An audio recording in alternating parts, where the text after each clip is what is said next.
अरे सांबा, ये जमीन कितने में ली है? ली नहीं है सरदार, कब्जा की है। कब्जा की है? कहां से कब्जा की है?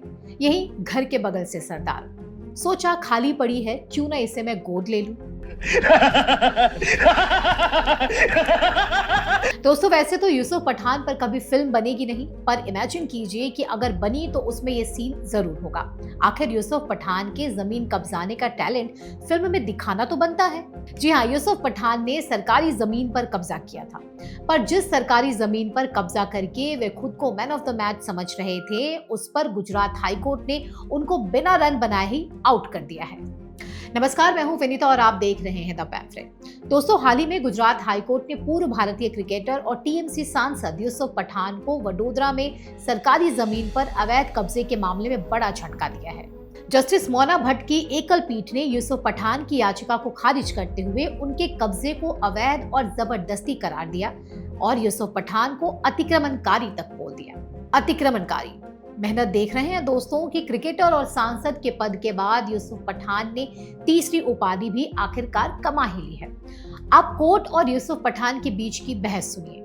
यूसुफ पठान ने कहा, मैंने जमीन पर कब्जा किया है, ये स्वीकार करता हूं और आज की बाजार कीमत चुकाने को तैयार हूं। मेरे परिवार की सुरक्षा के लिए मेरे बंगले के पास वाली ये जमीन मुझे आवंटित की जानी चाहिए। इस पर न्यायमूर्ति मोना भट्ट ने कहा कि आप अतिक्रमणकारी हैं। अभी भुगतान करने की इच्छा अवैध कब्जे को वैध नहीं बना सकती।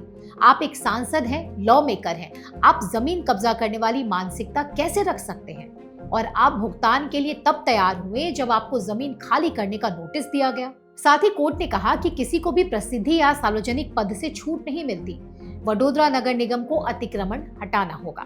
कौन सा अतिक्रमण? वही जो यूसुफ पठान ने अपने घर के पास की जमीन पर कर रखा है, और जब वडोदरा नगर निगम ने उन्हें इसे खाली करने को कहा तो वे कोर्ट पहुंच गए। आपको पूरा मामला बताएं तो ये विवाद 2012 से शुरू हुआ था। वडोदरा नगर निगम की 978 वर्ग मीटर की सरकारी जमीन से जुड़ा है, जिस पर यूसुफ पठान ने अवैध कब्जा किया था। पहले तो पठान ने जमीन को 99 साल की लीज पर लेने के लिए वडोदरा नगर निगम में आवेदन दिया।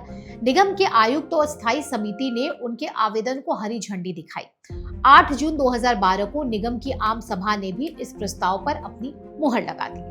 लेकिन ये जमीन बिना सार्वजनिक नीलामी के दी जानी थी, इसलिए नियमों के तहत इस प्रस्ताव को अंतिम मंजूरी के लिए गुजरात राज्य सरकार के पास भेजा गया। सरकार ने इसे ठुकरा दिया। ये एक सामान्य प्रक्रिया थी, क्योंकि सरकारी जमीन का आवंटन पारदर्शी और नियमों के अनुसार होना चाहिए। लेकिन यूसुफ ने बिना किसी औपचारिक अनुमति के उस जमीन पर चारदीवारी बनाकर कब्जा कर लिया। मतलब कि सीधे शब्दों में कहें तो सरकार ने यूसुफ पठान को जमीन देने से मना किया, पर उन्होंने जबरदस्ती फिर भी अपने कब्जे में ले लिया।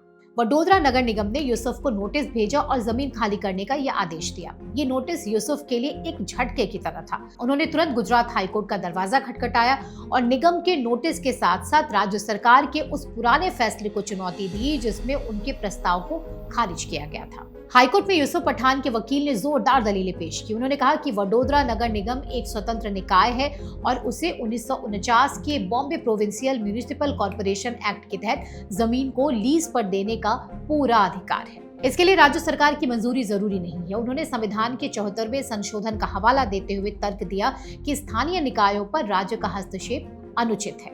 उन्होंने ये भी पेशकश की कि वो जमीन का मौजूदा बाजार मूल्य चुकाने को तैयार हैं। इसके अलावा उन्होंने सुरक्षा का हवाला दिया, क्योंकि ये जमीन उनके बंगले के ठीक बगल में थी।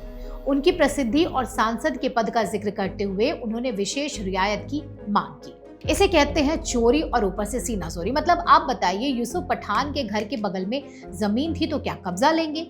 खाली जमीन देखकर उसे कब्जाने का मन तो जमीन माफियाओं को करता है। ये यूसुफ पठान किस लाइन में आ गए? इस खाली जमीन की जगह किसी का घर होता तो यूसुफ पठान अपनी सुरक्षा का क्या करते? पता नहीं उनकी सुरक्षा को कितना ही खतरा है कि उन्हें जमीन कब्जानी पड़ रही है। मन में तो आ रहा है कि कह दूं कि खाली जमीन देखकर पिताजी का माल समझा क्या? माल नहीं है, सरकारी है, सरकारी। पर यह काम मुझसे अच्छे शब्दों में गुजरात हाईकोर्ट ने कर दिया है।